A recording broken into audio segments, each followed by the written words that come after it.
told you a while back, didn't we, how Prince Harry was hoping for a move, many people might think ill-advised move, should I say, into the world of media. This is because this is what happens now when you become a celebrity.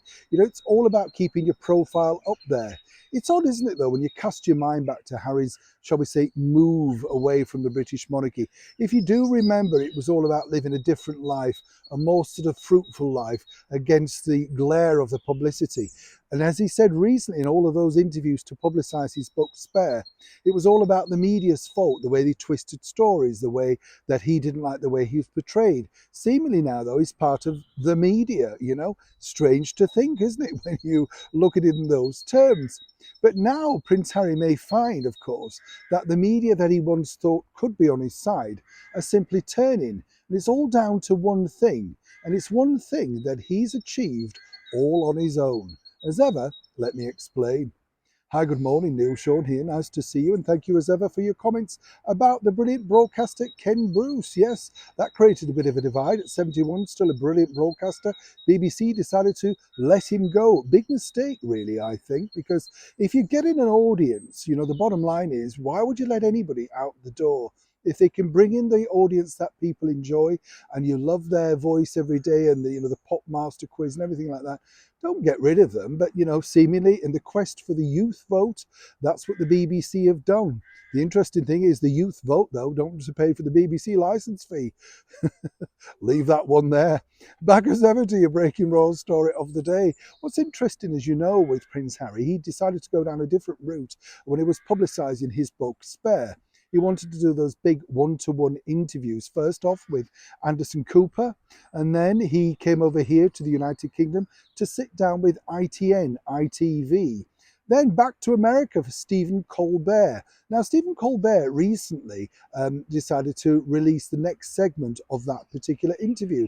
Now, over here in the United Kingdom, I have to say, and I think I mentioned this before, Stephen Colbert is not known. We know about Jimmy Kimmel and the other one, I've forgotten his name now, but, we know those. But the big chat shows don't resonate over here. We don't really have late night chat. And so for Harry to go on this particular show for CBS was a bit of a risk, You remember he came on alongside Tom Hanks and they were sort of skitting about the monarchy by, Tom Hanks being presented with guards of honor and all that sort of stuff. It was a really strange skit. We recently worked with the Stephen Colbert Show. Let me tell you, they spend a lot of money on everything. Truly everything, even down to the canvas chairs that they send over to London. Incredible amounts of money when you think. But did it all pay off? Sadly not for Harry, and even the latest segments didn't rate at all. So much so, CBS bosses who were, shall we say, paid a lot of money for this wonderful adventure were left baffled. They felt that this was going to be a big ratings hit. So much so, there were intonations about working with Harry again, allegedly. Now, the bottom line is this, that obviously with Harry and Meghan, they've still got that Invictus Games Netflix thing to come out. And, as I said before, it possibly deserves to cast an eye over for the brave ladies and gentlemen who've done so much for us in the armed services around the world. But the bottom line is, it's about a production from Harry and Meghan. Are they now ratings gold? Well, according to a very good source at CBS, the idea of Harry returning as a possible sit-in host, I jest you not, they feel may have some value in sense of publicity. But would people really want to sit through an hour of Prince Harry trying to read a monologue from an auto cue and perhaps interview guests?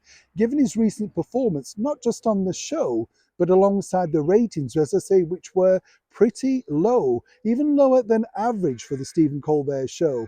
It's not good news, is it?